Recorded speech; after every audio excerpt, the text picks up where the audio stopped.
the loss is happening inside my body. Even with our miscarriages, the bleeding is happening inside or outside my body. Like it's a very physical um, action, physical experience for us. And our husbands are removed from that. They watch from the outside versus actually living in and experiencing it. Are you walking through a storm that feels like it will never end? Do you wonder if life's storms have stolen the beauty from your life for good? You're in the right place. My name is Heather, and like you, I've been through a storm or two and wondered if life would ever be beautiful again. Here we share warriors' words, stories of discovering beauty after battles, and the worth in your wounds. Pick up your sword or boxing gloves and join the battle. Your words are powerful, my friends. Make them warrior words. Welcome, warriors. Jocelyn is back with us to talk about how miscarriage impacts families. So as a reminder, Jocelyn Abyad is the wife of Father Zyad Abyad and the mother of 7 daughters on earth and 3 babies in heaven. She holds a degree in psychology from Arizona State University and worked as a finance banker for over a decade before choosing to stay home and raise her children. Alongside her husband, she serves at St. John of the Desert Melkite Catholic Church in Phoenix, Arizona, where she is blessed to be close to family and longtime friends.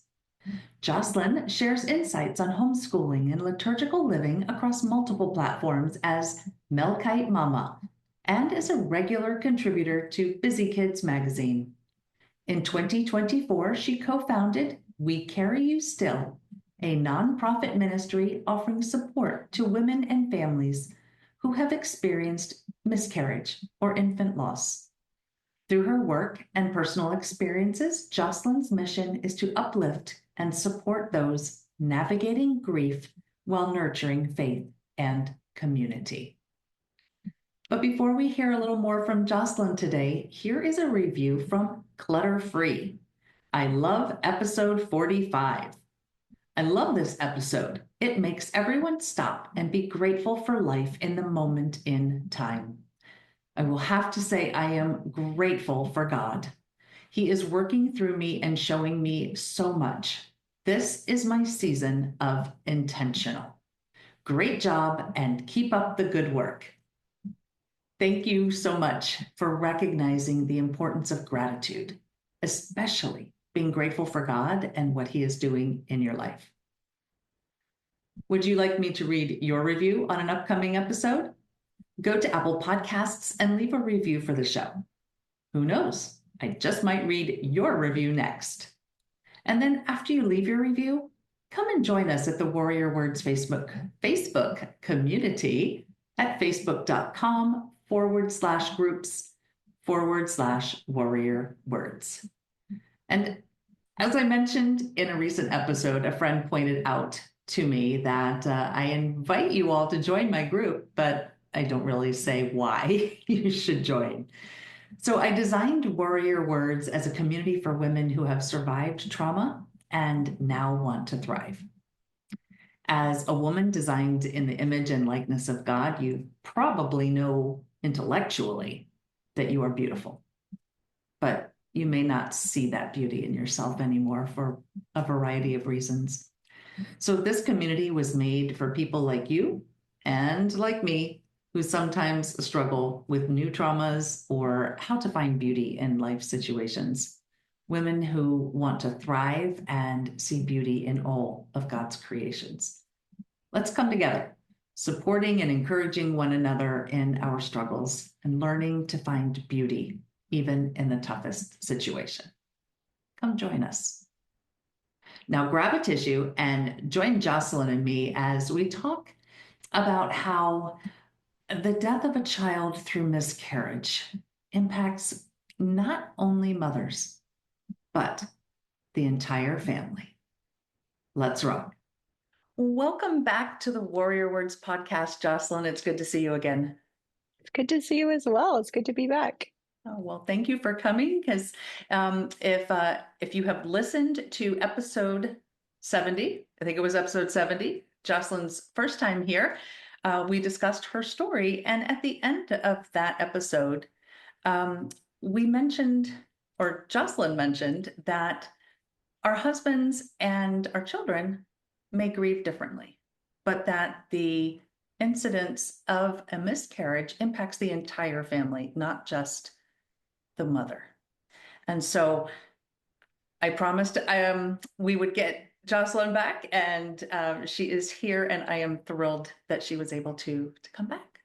So with that, um, I'll just remind everybody, if you haven't listened to episode 70, I would love for you to go do it. But Jocelyn shared her story of loss and miscarriage and how that literally or figuratively gave birth to We Carry You Still, which is a ministry for those who have child loss and experience miscarriage.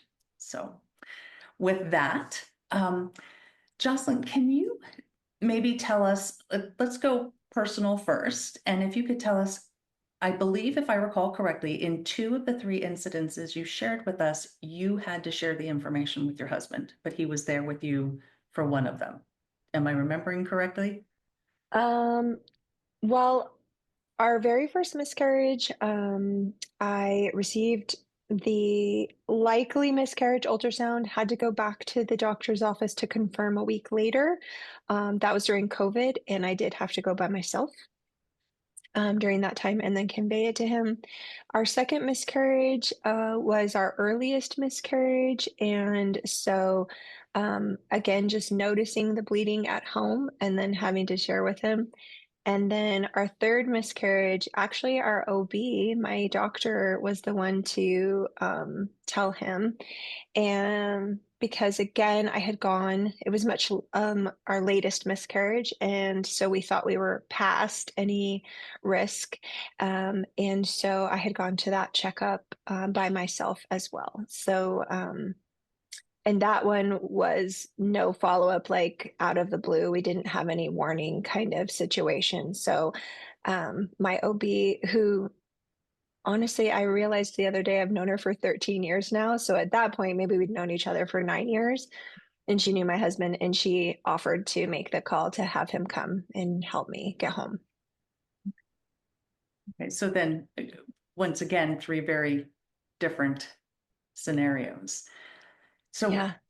did did you have any, and maybe not, maybe this is an odd question, but did you have any expectation of how your husband should react to the news?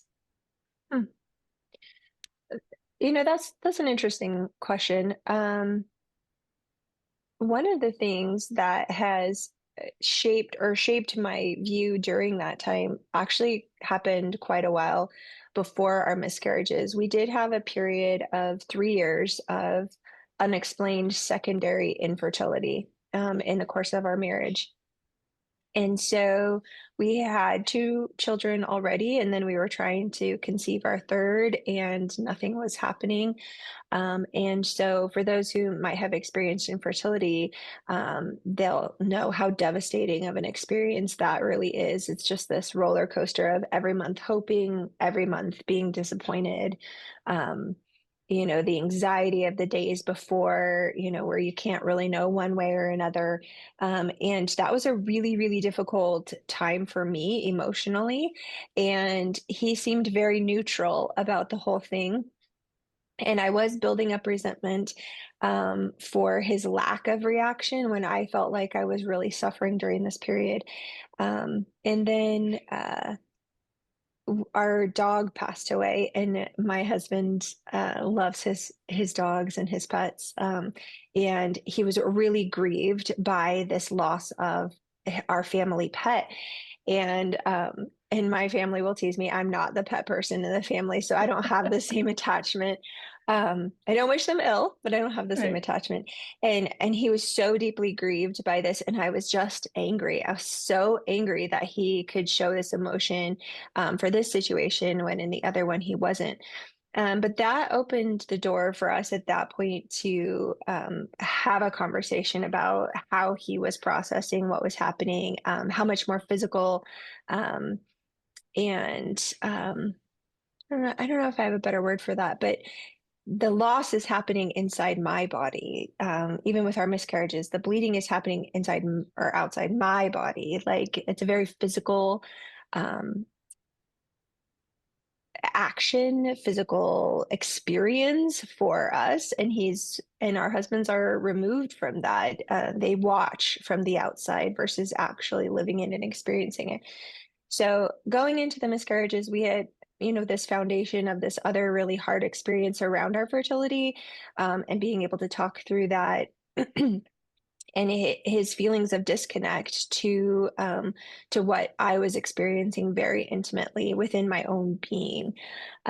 So I did have that foundation to know that we would necessarily grieve differently, but I will say in our miscarriages, I always felt very supported by him, and um, in many ways it brought us closer, and stronger, where I know that a lot of marriages can actually, separate. I feel like it goes either way, that it really drives a crack in relationship where cracks already exist, that water gets in and fills it even bigger. But in our case, and perhaps because we had that prior experience, we were able to kind of come together in that way. One of the things I was surprised by is I feel like in some ways he almost grieved later than I did. So in the moment, it was almost like we took turns, for lack of a Okay. better way to express it. But my grief was so big, in the beginning for each loss, that he took that protector, provider, um, guidance role for me, um, and allowed me to grieve. And then I found, even like on the anniversary of the baby's deaths and things like that, those were times where I found him to be more sad, um, perhaps because I was more at peace, then. So those are some of the differences. Well, I find it interesting, both 2 points. The first one is that you mentioned how when you already have cracks in your marriage, maybe in totally different areas, that having a tragic event can cause that water, as you mentioned, to go through and make it crack deeper. But you also had that foundation of the experience prior. But I think even more important was you said it opened the door to a conversation. And so you had that opportunity and took the opportunity to communicate. And you learned a little bit more about how each other grieves and maybe even expressed more expectations of how you grieve versus how he grieves. And I think having that communication, that open door to communication, can sometimes prevent those cracks from deepening. Not to say that you Yeah. guys had cracks before, but I mean, there's no such thing as a perfect marriage, but Yes. two Broken imperfect people. people. Yep. Exactly. Yes. Yes. And I think that's true.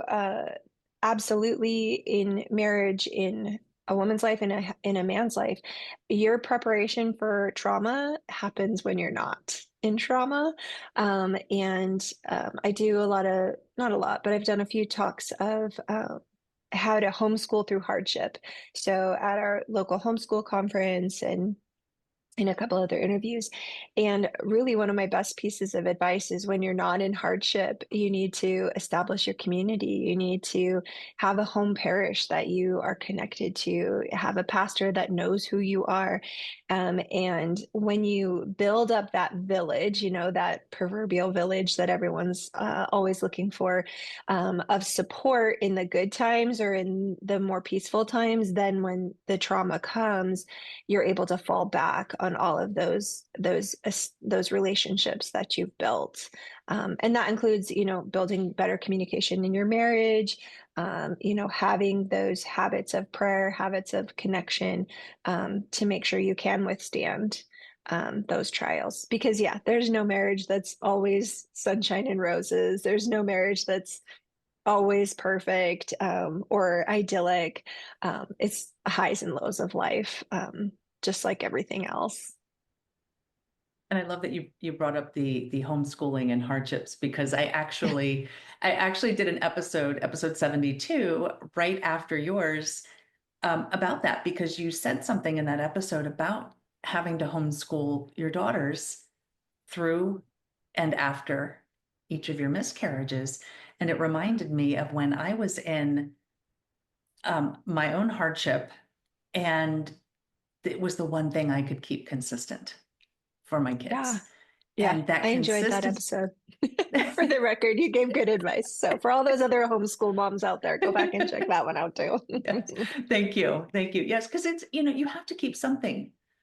If every single thing in your world is topsy-turvy or upside down, your kids don't have anything to hold on to, and they need Mhm. some kind of stability, and just keeping one thing consistent when Yeah, you're going for through that sure. is so reassuring for them. Um, Right. and then the other thing that you said that kind of struck me as not odd, but it I was surprised by it was that you said you kind of took turns. But then as you explained it about how he rose as the protector and guider of your family, of you, and just really took care of you, that's my vision of how God designed the family to be and how God designed the husband-wife relationship to be. And it sounds like he just rose to that opportunity or rose to that challenge, that rose to the challenge. Is that the right phrase? Yes, rose to the challenge. There we go. There we go. um, Yeah. and that's a beautiful thing to hear that we do still have men in our society who are rising to that challenge and who are capable of doing that. It's despite what Instagram or other media will tell you, there are men who are capable of doing that, and it is part of God's design. But that Yeah. also, like you said, it doesn't negate his grief. No. And Yeah. and I got the impression that he didn't ignore his grief, but that in his love for his wife, he put you first.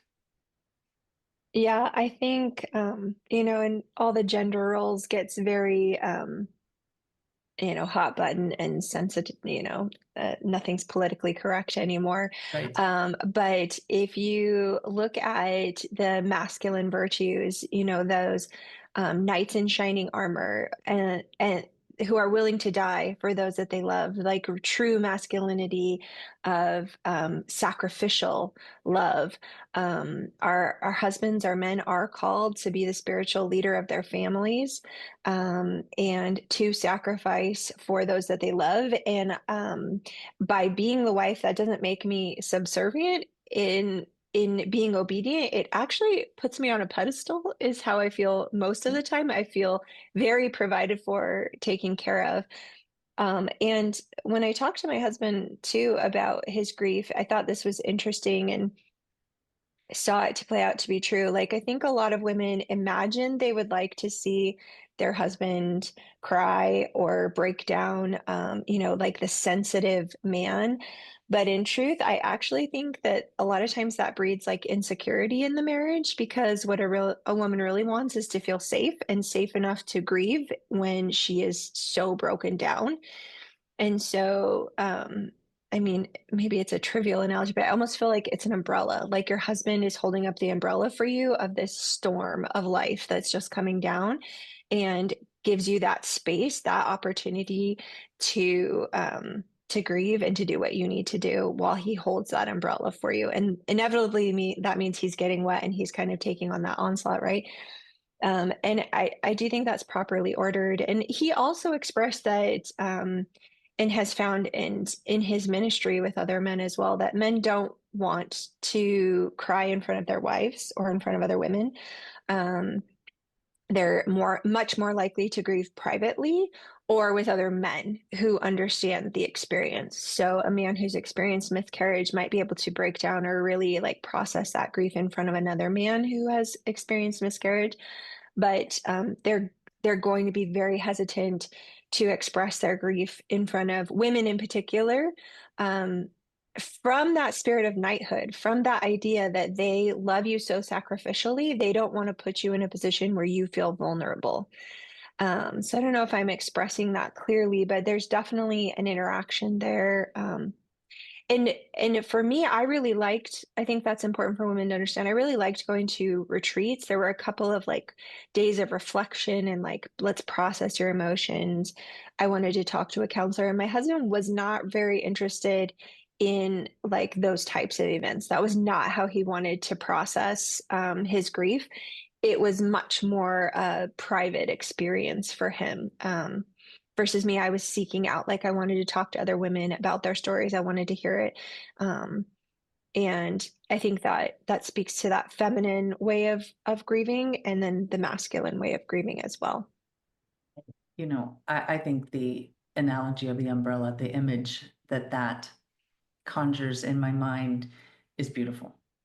I think that it illustrates that sacrificial love perfectly.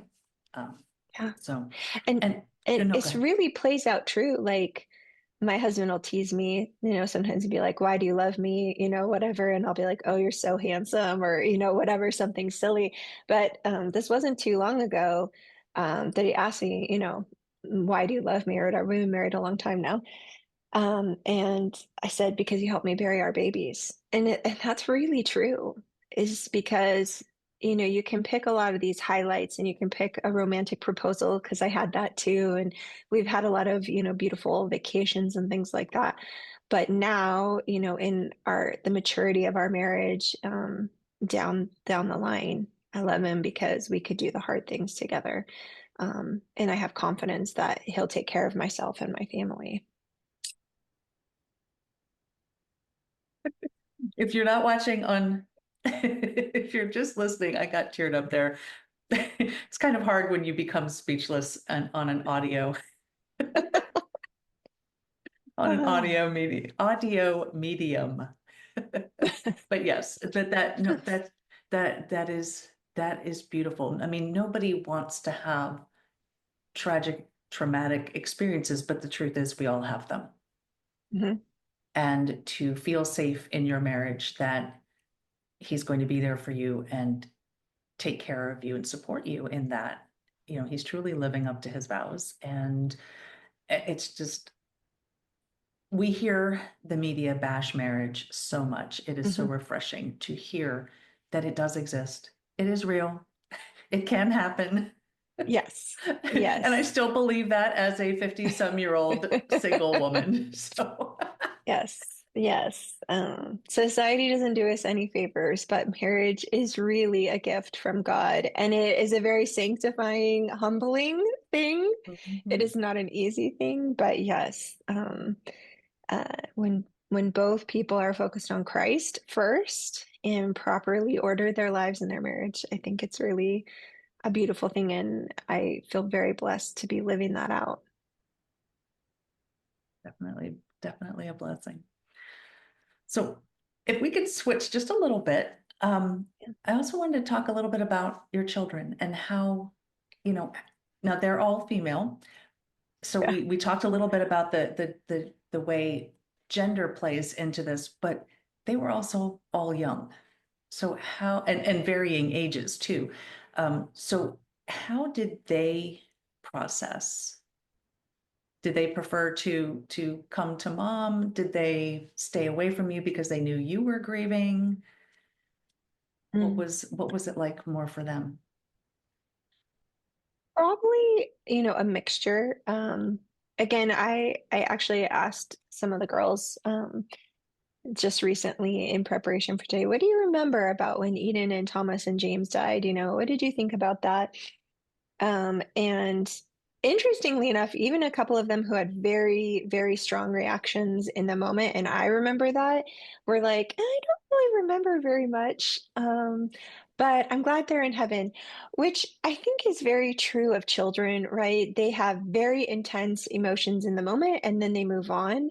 And it really is just that simple. I think sometimes in scripture, it tells us to be like a child so that we'll enter the kingdom of God, right?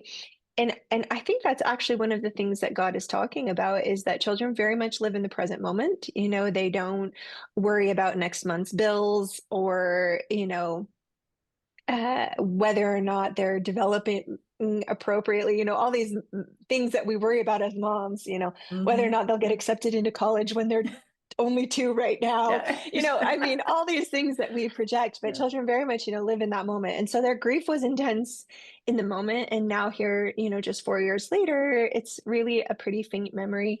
Um, my daughter, who is 12 now, so she would have been 8 then, said, I remember you being really sad. And so I was a little sad, but I was mostly sad for you, which I think also speaks to, their connection to what they can see, and maybe that's even a similar connection like we talked about with husbands. So the woman in is the one really in that embodied experience, and everyone else is kind of these moving pieces around. So I definitely recall, and they also repeated that they really wanted to comfort me. So they would, give me hugs or come to me. But I was in a really dark place. Like I really had to grieve. And so I do remember times of just going into my room by myself. And again, we do have this incredible village. So people were bringing meals.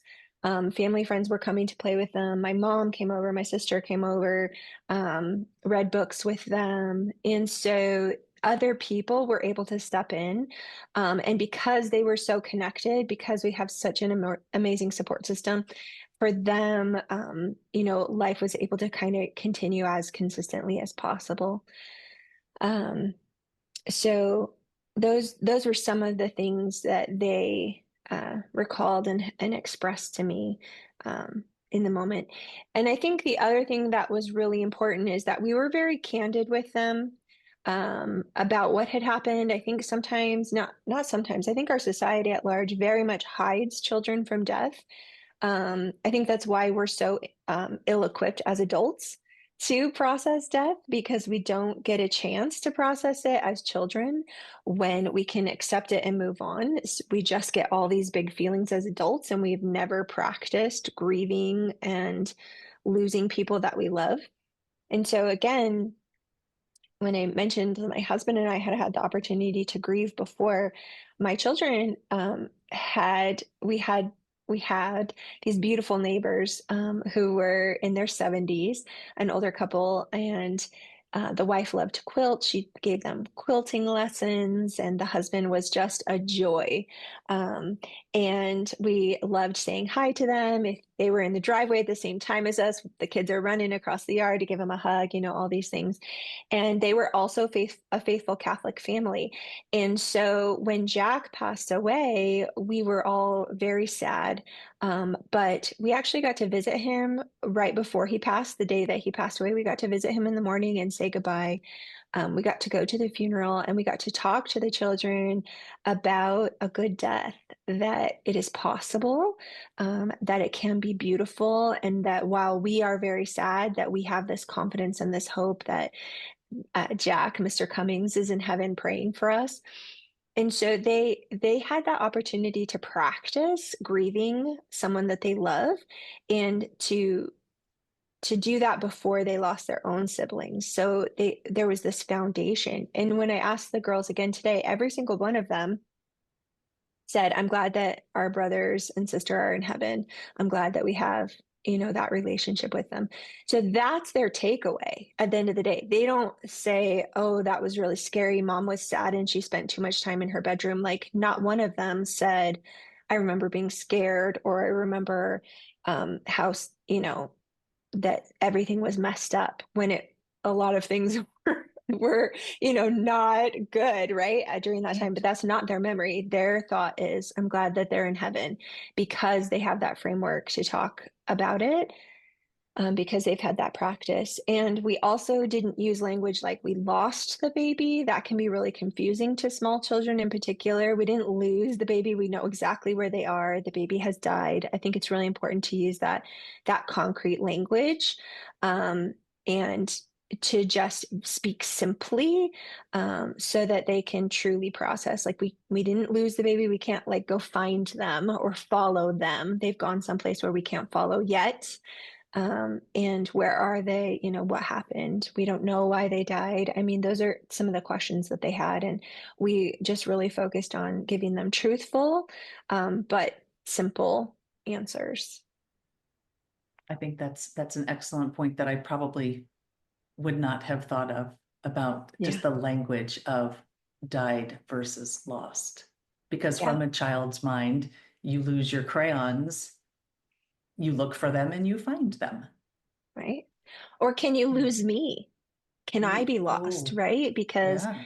very much that child's mind and psychology is selfish, right? Is Hmm. self-focused, developmentally appropriately at a young age. So if my brother or sister could be lost, can I be lost too? You know, um, and those you really do have to be careful in your language choice, with the children. And I think that's why it's important to be clear again on your own theology, on what you do believe about what's happened to this baby. And if you don't know, to talk to your priest or your pastor so that you can be clear and really pass that clarity onto your children, because that is our job as parents. A lot of times, you know, common psychology advice is, you know, if your kid says, I'm scared about the boogeyman under the bed, then we say, okay, well, um, I'm sorry. Let's talk about how you feel about that. Let's look under the bed. Let's, you know, and feed into that, when in fact, the parent's job is to provide security and say,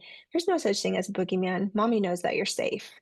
And a lot of times their question is looking for that security, is looking for clarity that they don't personally have yet. And you as a parent are to provide that clarity, because that provides safety and structure for them to heal and process what they're going through rather than feeding into their fears. Wow. I was going to ask you at the end of this if you could give us some tips. And I think the entire time we have been talking, you have given us so many tips just with your own, like your own language choice, your own actions that you did with your children, that you lived and experienced with your children and your husband. I just think this whole thing is a giant gold nugget of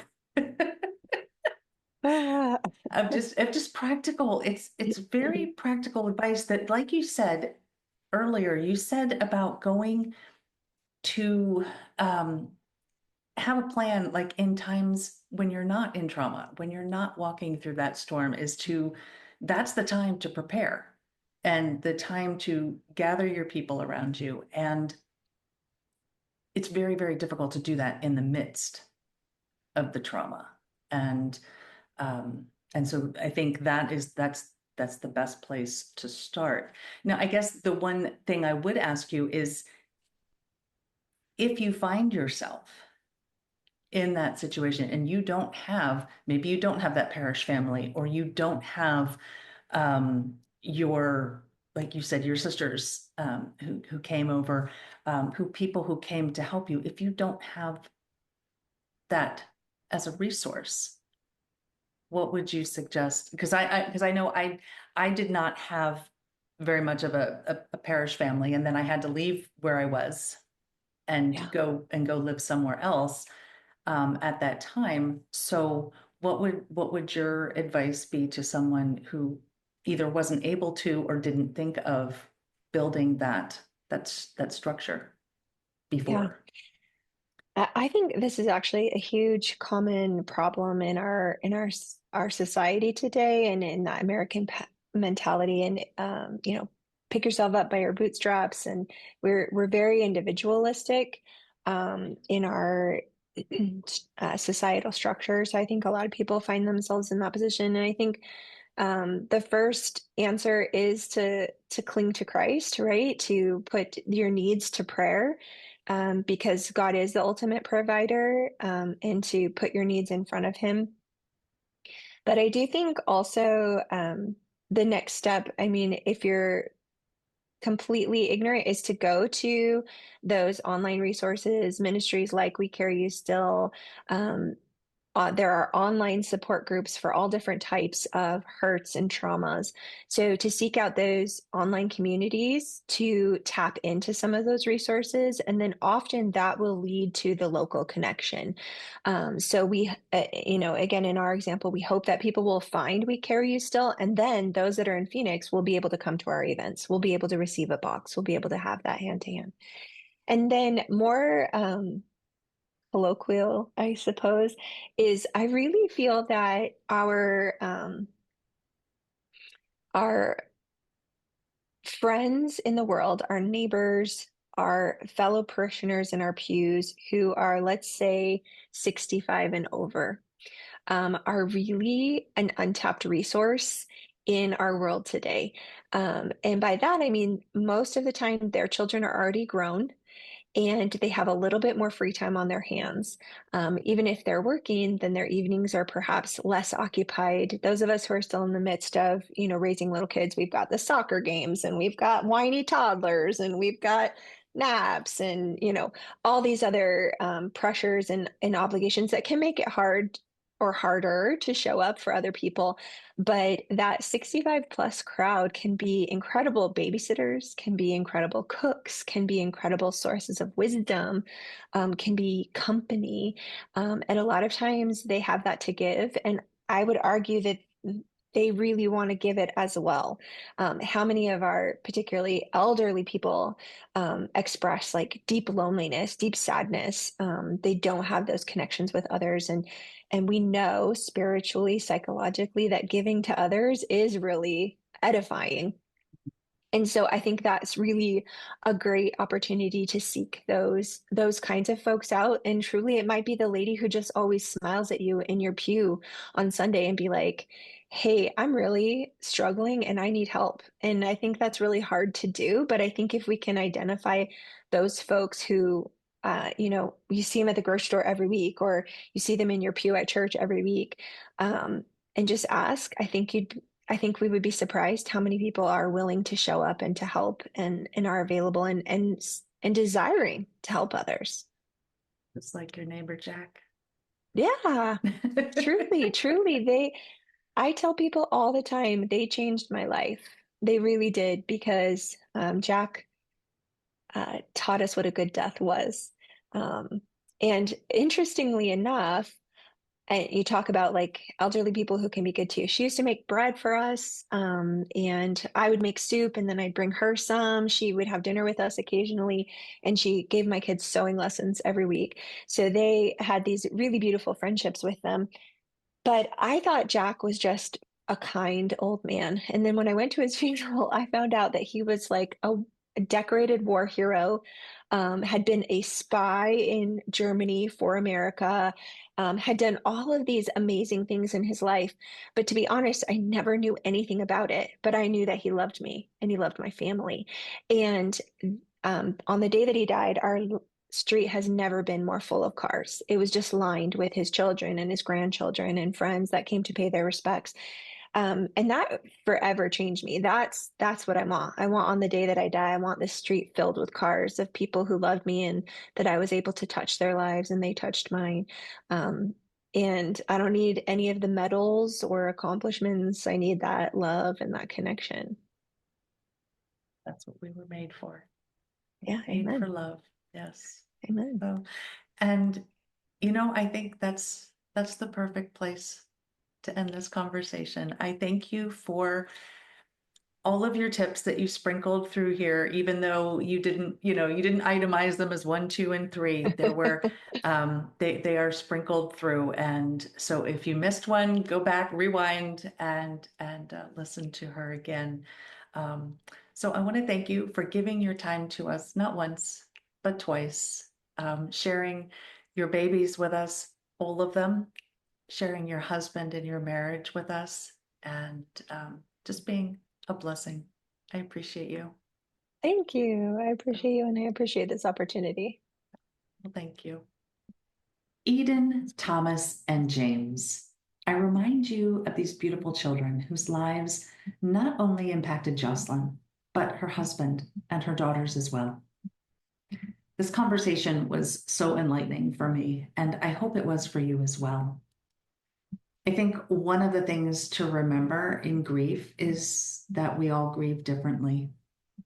There are differences in between the genders and differences in ages. And when we are actually in the moment of grief, that is sometimes difficult to remember. Jocelyn touched on communication, having conversations with your spouse about grief, because in reality, it's inevitable. You will face grief at some point during your marriage, and the two of you will likely handle it differently.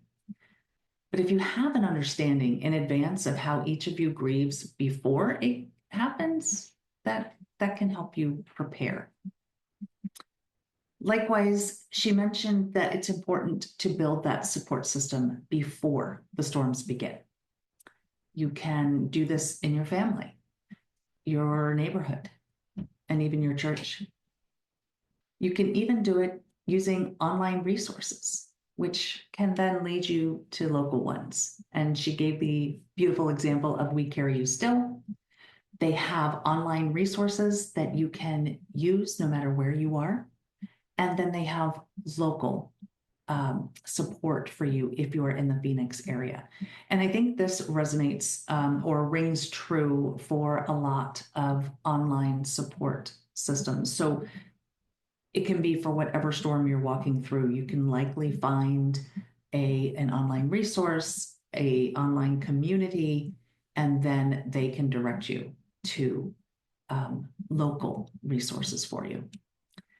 So, and who are those people who can be those local resources, who can be like Jack and his wife were to Jocelyn and her family? Do they live on your street? Do they sit behind you in church? And I loved her observation of that untapped resource of the older generations around us. What a beautiful relationship it creates when someone can teach your child a new skill, or when you can exchange meals with each other, or simply be there for each other when one of you is walking through a storm. It's one of those mutually beneficial relationships. But I think the most beautiful image Jocelyn brought to this conversation was that of the knight in shining armor, not using his sword, but his umbrella, standing out in the rain while he faithfully covers his wife, his lady, providing consolation, space, and recognition, while sacrificing his own warmth and comfort. And all of that is done from love, with love, and for love, all based on God's example, because God is love.